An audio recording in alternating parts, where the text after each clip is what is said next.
Bienvenidos al primer podcast de Gustavo Adolfo Bécquer, organizado para el primer parcial de Literatura Española 3 en el año lectivo 2024. Durante estos 4 podcasts que vamos a organizar, junto con Pablo Meneses, docente de literatura de Melo, vamos a pasar por 4 momentos diferentes donde vamos a hablar sobre la vida y obra de Gustavo Adolfo Bécquer. En segundo momento, el romanticismo español.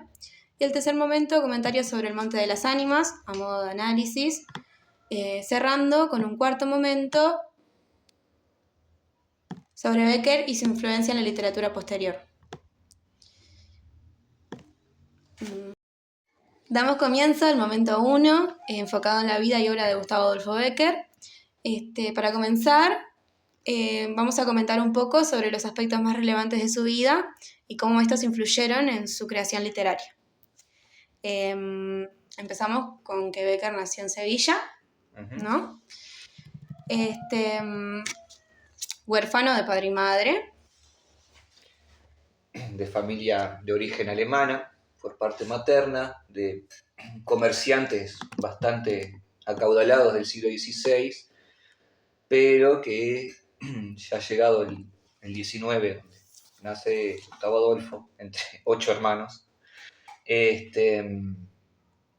ya habían perdido bastante estatus, por así decirlo.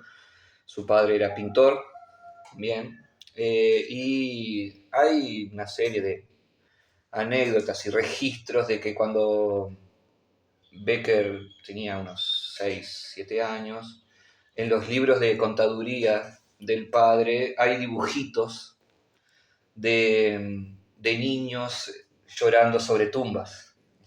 Entonces, la muerte del padre fue algo que marcó mucho a Bécquer, y que después va a tener resonancia en su obra también. Su hermano Valeriano, que fue su aliado más grande. Claro, digamos, sí, ¿no? su editor, pintor también. Fue el que siguió, digamos, la orientación del padre, aunque Bécquer era muy buen dibujante. O sea, cuando ellos más adelante fundan se me fue el nombre del diario. Que creo que en varias ediciones del contemporáneo, cuando Bécquer realiza todo como una especie de gira, recorre toda España, porque él era también un fanático, no quiero decir el término, pero sí era muy allegado un estudioso de la historia ¿no? y la arquitectura, principalmente de España. Española. Hay un montón de grabados que fueron... De referencias en sus obras también, ¿no? Sí, publicados. En el Monte de las Ánimas tenemos el caso de Soria, que incluso hasta... después de eso, de la repercusión que tuvo el Monte de las Ánimas, hoy es un punto turístico fuerte. Claro. Una información que no nombramos es que nació en 1836, el 17 de febrero, y el nombre de sus padres y madres son Joaquina Bastida y José Domínguez Bécquer. Él ingresa en el Colegio de San Telmo en 1846, donde conoce a Campillo, que va a ser muy importante porque sus primeras publicaciones van a tener relación con lo que escribe también literario. O sea, se van a España, ellos migran a Madrid, a Sevilla, están en España, ¿no? Pero migran, muy en contra de lo que su madrina quería y su tío, con los intereses de convertirlo en pintor, y como que en eso le hacían mucho énfasis, como comentabas vos, de que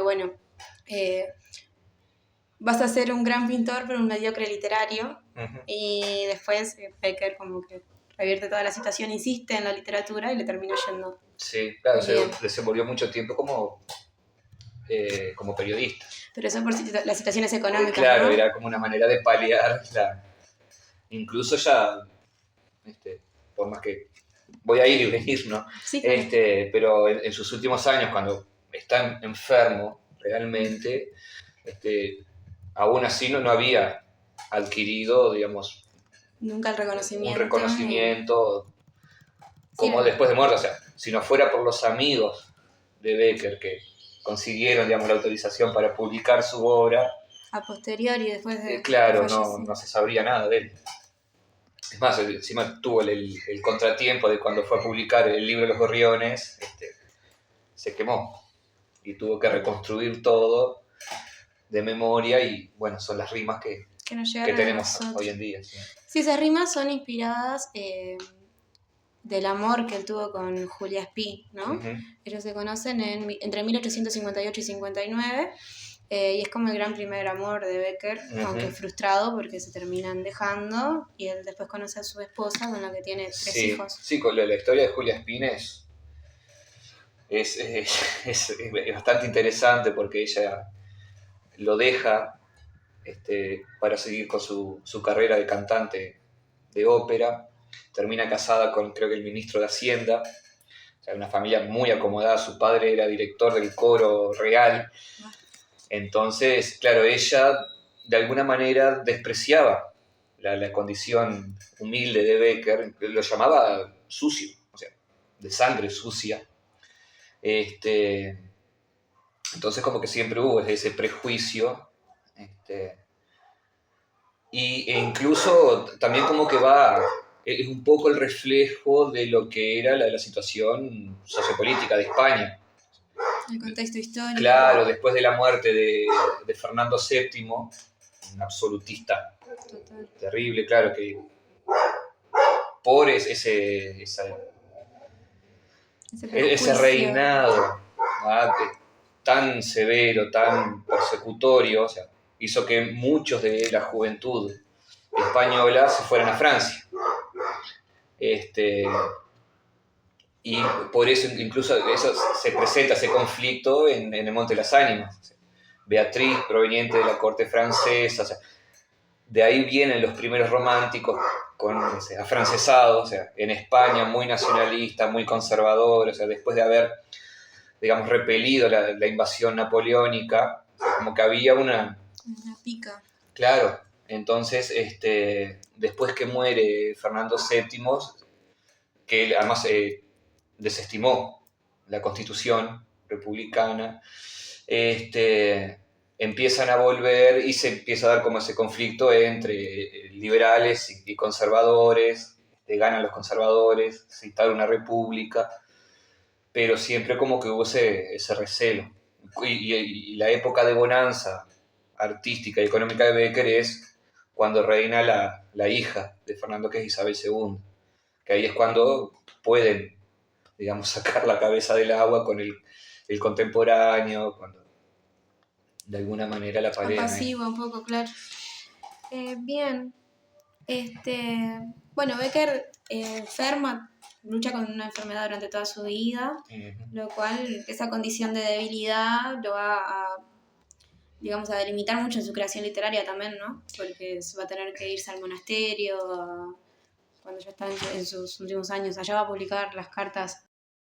Sí, y el tema de la enfermedad de Becker es todo un asunto, o sea, porque se dice que era tuberculosis, pero lo más factible es que haya sido sífilis. Pero claro, la tuberculosis era la enfermedad romántica. Claro. O sea, socialmente no estaba tan condenada como la sífilis. Entonces, para darse... Y ahí como que se crea esa imagen más legendaria de Becker. Porque incluso el retrato ese famosísimo de su rostro, o sea, si uno ve fotografías o litografías, creo que era, no tiene nada que ver. Entonces, está como también ese retrato fue pintado por su hermano y, digamos, siguiendo esa mentalidad romántica, está idealizado. Claro. Está mucho más pintor, más bonito, más joven. También con la enfermedad pasó lo mismo. Se lo maquilló, se lo edulcoró. Algo muy interesante a destacar también es que el hermano de Becker y Becker, Valeriano, mueren en el mismo año. Mueren con 3 meses de diferencia, ¿no?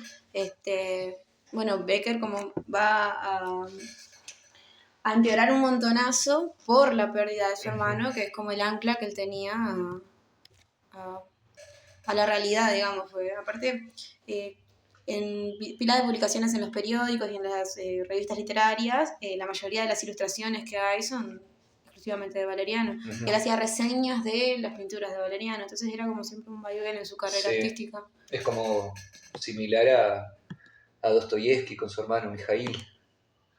También. Se dice que cuando el día que murió Becker hubo un eclipse en Sevilla. Entonces como que eso Aumenta la aumentó, mitificación. claro, exacto. Y esto es del segundo matrimonio que hoy empezaste a hablar con Casta Esteban, que de Casta se dice que no tenía mucho. Sí, pero le fue infiel, ¿no? Sí, claro, se dice que los 3 hijos que tuvieron, el tercero No era del ex de ella, apodado El Rubio.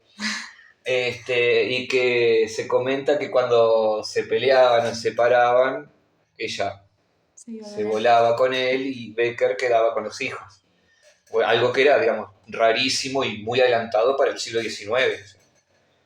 El padre haciéndose cargo de la criación de los hijos y del tercero, que creo que era rubio. Para rematar. No, y comentaban, no sé si eran los sobrinos, los hijos de Valeriano, que era un excelente padre.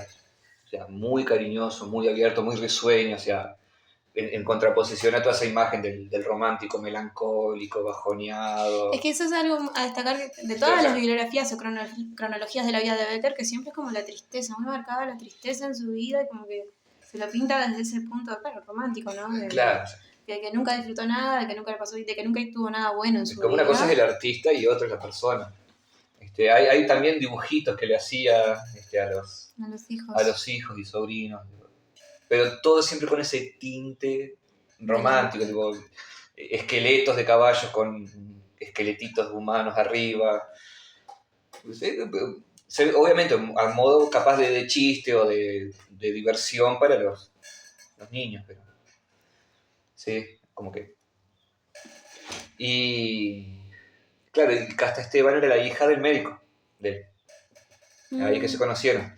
Entonces, claro, fue como un matrimonio salvavidas para los dos, Claro. porque ella con una reputación cuestionable, No y muy él, favorable. claro, y él enfermo, pobre, claro, sin el reconocimiento con hijos artístico, claro.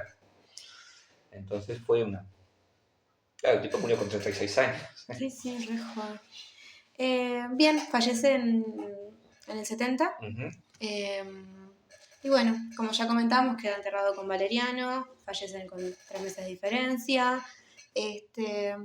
Y bueno, haciendo como un breve resumen, como para ir cerrando este primer momento, podemos ver la importancia y cómo esos matices de lo que él va a vivir se van a ver reflejados tanto en las rimas como en la prosa a lo largo de toda su creación, y la importancia también que tuvo el periodismo, su vida más bohemia, sus viajes por España, toda la apreciación de la arquitectura, y eso se va a ver bien impregnado también en las leyendas, todo ese folclore español, que es lo que él va a explorar con mayor profundidad.